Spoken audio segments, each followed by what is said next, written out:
Hey guys, what's up? कैसे हैं आप सब लोग? And in this video will be talking about the CA final results November 2020।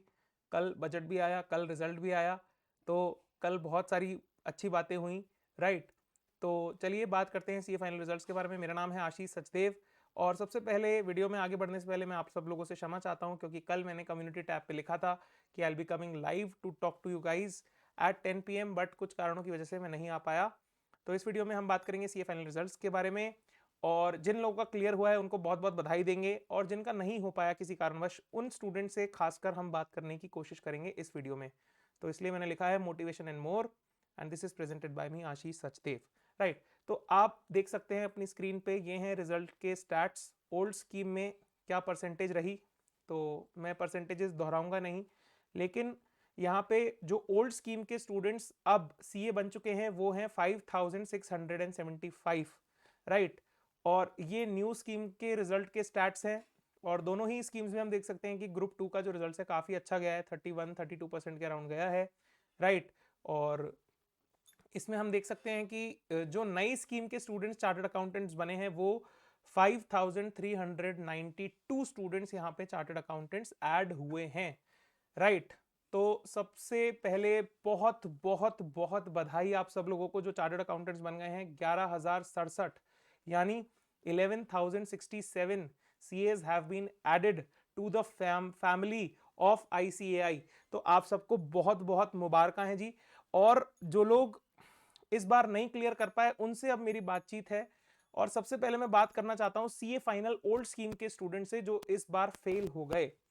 देखिए मैं आपको बता दूं कि आपका जो है अब आखिरी अटेम्प्ट है सीए फाइनल का ओल्ड स्कीम में मई 2021। मैं वापस से रिपीट कर रहा हूं, आप लोगों का आखिरी अटेम्प्ट है सीए फाइनल का मई 2021 का, ठीक है? और मेरे पास अभी क्वेरीज आना शुरू हो चुकी हैं कि सर हम क्या करें, क्या हम नई स्कीम में कन्वर्ट हो जाएं? तो देखिए अगर आपका एक ग्रुप क्लियर हो चुका है ओल्ड स्कीम में और आपकी दूसरे ग्रुप की प्रिपरेशन है ऑलरेडी, मेरी बात ध्यान से सुनिएगा, अगर आपने एक ग्रुप क्लियर कर लिया है, ठीक है, ओल्ड स्कीम में, और आपकी दूसरे ग्रुप की प्रिपरेशन है यानी आपने उसकी क्लासेस वगैरह ले रखी हैं, आपकी तैयारी एक दफा उस ग्रुप की हो रखी है दूसरे ग्रुप की जिसमें आप फेल कर गए हैं, तो आपके लिए अब लग जाने का समय है, क्योंकि आप अब लग जाइए पढ़ाई में वापस से, ओल्ड स्कीम में पेपर दे दीजिए। अगर आपका एक ग्रुप बचा है, राइट, और आपकी तैयारी दबा करके है, आप एक ग्रुप इस बार आपने निकाल लिया है और आपका एक ग्रुप में आपकी तैयारी है, राइट, तो आप क्या करेंगे कि आप ओल्ड स्कीम में पेपर दे देंगे। कुछ ऐसे स्टूडेंट्स भी हमारे साथ होते हैं जिनका ओल्ड स्कीम में दोनों ग्रुप बचा हुआ है, तो उन लोगों से अब मैं कहना चाहूंगा कि अब सर आपको थोड़ा सोचने की यहां पे आवश्यकता है और वो मैं अगली स्लाइड में आपसे उसके बारे में और बातचीत करूंगा, राइट? तो अब उन्हें सोचना पड़ेगा कि क्या हम अब नई स्कीम में जाएं, क्या हम इस कोर्स में कंटिन्यू रहें अगर मल्टीपल अटेम्प्ट्स हो गए हैं और वो दोनों ग्रुप नहीं निकाल पा रहे। लेकिन जिन लोगों का ओल्ड स्कीम में एक ही ग्रुप बचा है और उनकी एक बार ओल्ड स्कीम में जो ग्रुप बचा है उसकी एक दफा उन्होंने तैयारी कर ली है, उनसे मेरी ये रिक्वेस्ट रहेगी, उनसे मेरी ये एक मैं उनको सजेशन देना चाहूंगा कि वो लोग अब मई 21 का जो अटेम्प्ट है उसमें ओल्ड स्कीम के साथ अपनी तैयारी को वापस से शुरू कर दें, राइट, और ओल्ड स्कीम के साथ पेपर लिखें और भगवान ने चाहा तो आप जरूर सीए बन जाएंगे ओल्ड स्कीम में ही, राइट? अब बात करते हैं उन स्टूडेंट्स के बारे में जो फेल कर गए, या तो ओल्ड स्कीम में फेल कर गए या नई स्कीम में फेल कर गए, किसी भी कारणवश जो लोग फेल हुए हैं। सबसे पहले तो देखिए मैं आप लोगों को कहना चाहता हूं, जो लोग भी फेल कर गए हैं एक एक्सेप्टेंस लेकर के आओ कि हाँ अब हम फेल हो गए हैं इस अटेम्प्ट में, और ये कोई घबराने की बात नहीं है।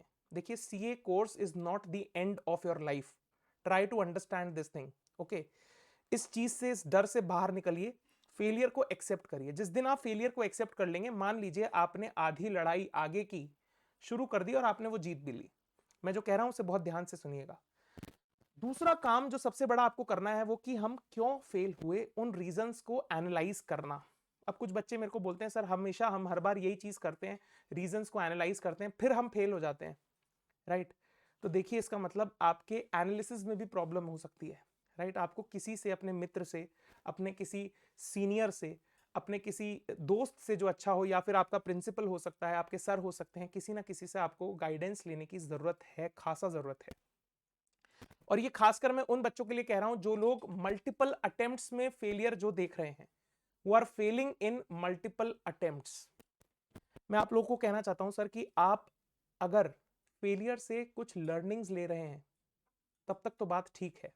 मैं इसको बहुत डीपली डिस्कस नहीं करूंगा, लेकिन हाँ, एक ओवरव्यू आपको देने की कोशिश कर रहा हूं। अगर आप अपने फेलियर से कुछ सीख रहे हैं और आपको लग रहा है कि हाँ, कुछ मिस्टेक थी जिसकी वजह से हम फेल हुए, लेकिन फेल हुए फिर भी हमने अपने फेलियर से कुछ सीखा, अगर ऐसा आपका एनालिसिस है और ये आपका ठीक एनालिसिस है, इसको किसी के साथ डिस्कस करिए, राइट। तो शायद आप सही दिशा में चल रहे हैं, लेकिन किसी कारणवश कभी कभी स्टार्स जिन्हें हम कहते हैं उनकी वजह से हम नहीं क्लियर कर पाते एग्जाम्स को, राइट। तो रीजंस की एनालिसिस करना, because you are failing from multiple attempts and are you learning anything from your failure, is very very important. उसके साथ साथ revisiting the strategy that you have been following all these days.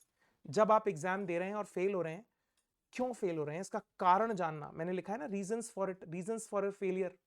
Revisiting the strategy, जो strategy आप follow करते हुए आ रहे हैं, जो किताबें आप हमेशा पढ़ते हुए आ रहे हैं, गंदी हो चुकी हैं किताबें, उनको उठा करके फेंका नहीं है अभी तक आपने, राइट। अपने जिगर से लगा करके रख रखा है उन किताबों को। तो सर ये टाइम है उस स्ट्रैटेजी को रिविजिट करने का। अब मेरा एक जो रिक्वेस्ट है उन स्टूडेंट्स से जो ओल्ड ग्रुप के हैं और ओल्ड कोर्स के हैं और जिनका एक भी ग्रुप अभी तक क्लियर नहीं हुआ है, देख लीजिए, आपको समझना पड़ेगा सर, बहुत इंपॉर्टेंट चीज आपको समझनी पड़ेगी। समय अब आपके पास बहुत कम है ओल्ड ग्रुप की पढ़ाई करने के लिए। दोनों ग्रुप में अगर आप फेल हो रहे हैं, अगर आपकी तैयारी आपको लगता है बिल्कुल तगड़ी रही है और किसी कारणवश आप फेल हो गए नवंबर की परीक्षा में, आपकी तैयारी एकदम जोरदार रही है, your preparation is up to the mark, but due to some unfortunate reason you have failed with a very small margin in the old attempt and you are not able to clear even a single group, then it is my suggestion, okay, और आपके ऊपर है, आप मेरा suggestion माने ना माने, 100% आप डिनाई कर सकते हैं जो मैं कह रहा हूं उससे। It is my suggestion to them कि आप लोग ओल्ड स्कीम में एग्जाम लिखें मई की परीक्षा में, तो एटलीस्ट, राइट, आप मई की परीक्षा में एटलीस्ट आप ओल्ड स्कीम में एग्जाम लिखें, लेकिन उससे पहले तैयारी को बहुत तेज कर दें और टेस्ट पेपर लिखें। तैयारी इस तरीके से करें कि एग्जाम आपका अगले ही दिन है, उस तरीके से तैयारी करें, बहुत जुट जाएं अब, क्योंकि ये आखिरी अटेम्प्ट है आप लोगों का। लेकिन कुछ ऐसे स्टूडेंट्स होते हैं जो ओल्ड स्कीम के हैं लेकिन जिनकी तैयारी पूरी नहीं है, इस कारण वो फेल हुए हैं। तो मेरी उनसे ये दरख्वास्त रहेगी सर कि आप लोग अब शिफ्ट कर जाइए न्यू स्कीम में और नई स्कीम की तैयारी करिए और मई अटेम्प्ट मत दीजिए।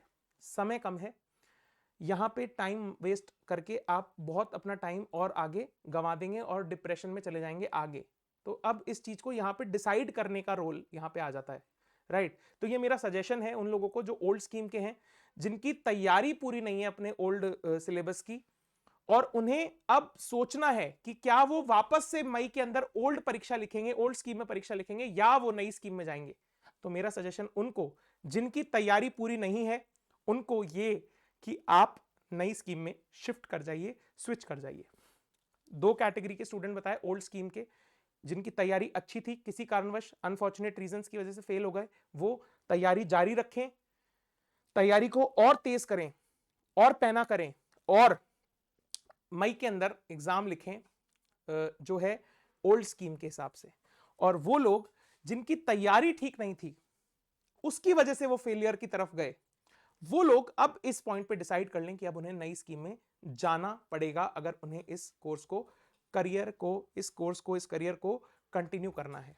अब नए कोर्स के जो बच्चे जो मल्टीपल टाइम से फेल हो रहे हैं, उन्हें सर ये सारे काम करने पड़ेंगे, एक्सेप्ट करना पड़ेगा फेलियर, अपने स्ट्रैटेजी को रिविजिट करना पड़ेगा और समझना पड़ेगा प्रॉब्लम कहां पे आ रही है, राइट। एंड एक पॉइंट मैंने यहां पे लिखा है, फाइंडिंग योर पर्सनल इश्यूज, क्योंकि पर्सनल इश्यूज, देखिए हम सब लोग इंसान हैं, ठीक है, स्टूडेंट बाद में है, चार्टर्ड अकाउंटेंट बाद में है, किसी के बेटे पहले हैं, किसी के भाई पहले हैं, राइट। तो हम पर्सनल इश्यूज की वजह से कई दफा इस एग्जाम को क्लियर नहीं कर पाते। तो समझना कि जिंदगी में वाकई में क्या चल रहा है, राइट, क्योंकि ये जो जिंदगी है, हमें इसी जो हमारे आसपास चीजें हैं उन्हीं के साथ तो हमें आगे बढ़ना पड़ेगा जिंदगी में। आप ये तो नहीं कर सकते मैं जंगल में जाके पढ़ाई करूंगा फिर आकर के एग्जाम दे दूंगा क्लियर हो जाऊंगा, ऐसा नहीं कर सकते आप, राइट। तो आपको समझना पड़ेगा अपने आसपास की चीजों को, राइट। और साथ में जो सबसे आखिरी पॉइंट मैंने लिखा है alternative career options. So it is my suggestion to all the students जिनके 5 से ज्यादा अटेम्प्ट हो गए हैं, मेरी बात को ध्यान से सुनिएगा, किसी भी स्कीम के अंदर जिनके 5 से ज्यादा अटेम्प्ट हो गए हैं, अगर उनके पास कोई ऑल्टरनेट करियर ऑप्शंस अभी तक नहीं है या उनके अंदर कोई ऐसी स्किल नहीं है जो कि एक ऑल्टरनेट करियर ऑप्शन की तरह काम कर सकती है, या कोई ऐसी डिग्री या कोई ऐसी चीज जिससे वो सोच सकते हैं कि हाँ ये ऑल्टरनेट करियर ऑप्शन हो सकता है मेरा, उन्हें अब यहां पे सोचने की, इंट्रोस्पेक्ट करने की जरूरत है एक ऑल्टरनेट करियर ऑप्शन की, समझने की, एनालाइज करने की, ओके, फोरकास्ट करने की जरूरत है कि अब आगे क्या हमें करना है सीए के साथ साथ, अगर सीए कंटिन्यू करना है तो किस तरीके से इस जर्नी में आगे बढ़ना है। तो ये सारे कारण हमारे को एनालाइज करने पड़ेंगे अगर हमें फेलियर को समझना है तो। चलिए, क्योंकि बच्चे मेरे से अक्सर पूछते हैं सर ये लड़ाई कितनी बड़ी है, हम इस लड़ाई में हार गए, फेल हो गए, समझ में नहीं आ रहा सर, बार बार फेल हो जाते हैं, ये लड़ाई कितनी बड़ी है। तो यहाँ पे मैंने एक फोटो लगाई है जिसमें एक जगह चाणक्य हैं और दूसरी जगह चंद्रगुप्त मौर्य हैं। एक कहानी मैं आपको सुनाना चाहता हूँ यहाँ पे, छोटी सी, मैंने शायद पहले भी किसी लाइव स्ट्रीम में सुनाई थी, राइट। ये कहानी है, चंद्रगुप्त मौर्य को एक दफा प्रेम हो जाता है, वो चाणक्य के पास जाते हैं। चाणक्य उनको मना कर देते हैं कि महाराज ये सही समय नहीं है आपका प्रेम प्रसंग में पड़ने का। तो चंद्रगुप्त मौर्य मुस्कुराने लगते हैं और कहते हैं कि महाराज हमें हिंदुस्तान का बादशाह बनने के लिए कितनी कुर्बानियां देनी पड़ती हैं, राइट। हमने अपने प्रेम की कुर्बानी दे दी हिंदुस्तान का बादशाह बनने के लिए, राजा बने रहने के लिए। इस पर चाणक्य मुस्कुराकर कहने लगते हैं कि महाराज अगर आपको हिंदुस्तान का बादशाह बनने के लिए कुर्बानी नहीं देनी पड़ती, अगर आपको हिंदुस्तान का बादशाह बनने के लिए कुर्बानी नहीं देनी पड़ती तो आज हिंदुस्तान के हर घर में एक एक चंद्रगुप्त मौर्य होता। तो ये लड़ाई उतनी बड़ी है सर। अगर आपको सीए बनने के लिए इतनी सारी परेशानियां नहीं झेलनी पड़ती, राइट, तो आज हर सीए का बच्चा सीए होता सर, राइट। तो ये लड़ाई कितनी बड़ी है कितनी छोटी है इसका अंदाजा आप इस बात से लगा सकते हैं, राइट। और इसके बाद भी अगर आपको ऐसा लगता है कि कहीं ना कहीं मैं आपकी मदद कर सकता हूं आपके इस कोर्स में, राइट, क्योंकि बहुत टाइम से स्टूडेंट्स के साथ जुड़ा हुआ हूं, मैं समझता हूं स्टूडेंट्स के माइंडसेट को, आप कहां फंसे हुए हैं। कई बार बात करने से बात बन जाती है दोस्तों। तो अगर आपको मेरी मदद की जरूरत है तो आप डिस्क्रिप्शन बॉक्स को चेक कर सकते हैं for a guidance call, and it will be paid because I get short time and I have a lot of queries, और जिससे कि अननेसेसरी लोग आकर के क्वेरीज ना डालें, राइट, जेन्युइन लोग आए, वो उस डिस्क्रिप्शन में जो चीज़ दी हुई है उसे फॉलो करें, and then you can reach out to me for a guidance call, right. Half an hour to 1 hour तक मैं बात करूंगा आप लोगों से, और मैं ये कहता नहीं, कोई गारंटी कोई नहीं ले सकता, राइट। तो आपको मैं इस स्टेट में ला करके खड़ा कर दूंगा कि आप सोचने के लिए आपके दिमाग की रीवायरिंग थोड़ी सी हो जाए और आप समझने के लिए थोड़े सक्षम हो जाएं कि अब हमें क्या करना है जिंदगी में आगे, राइट। तो एक दोस्त की तरह, एक मित्र की तरह हम लोग बात कर सकते हैं। That's it. So this was all for this video, thank you so much. और मैं हमेशा कहता हूं कि सर आप लोग बहुत खूबसूरत लोग हैं और आने वाले दिनों में आप लोग जरूर कुछ महान काम करेंगे। So you guys are so awesome and I always say that ये जो सफर है, सफर खूबसूरत है मंजिल से भी।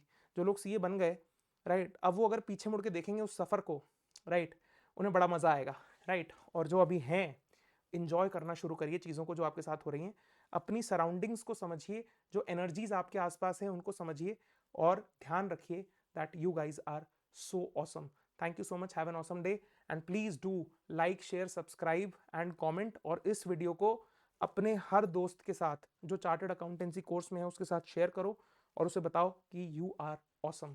Thank you so much, have an awesome day, enjoy, that is it for this video, thank you.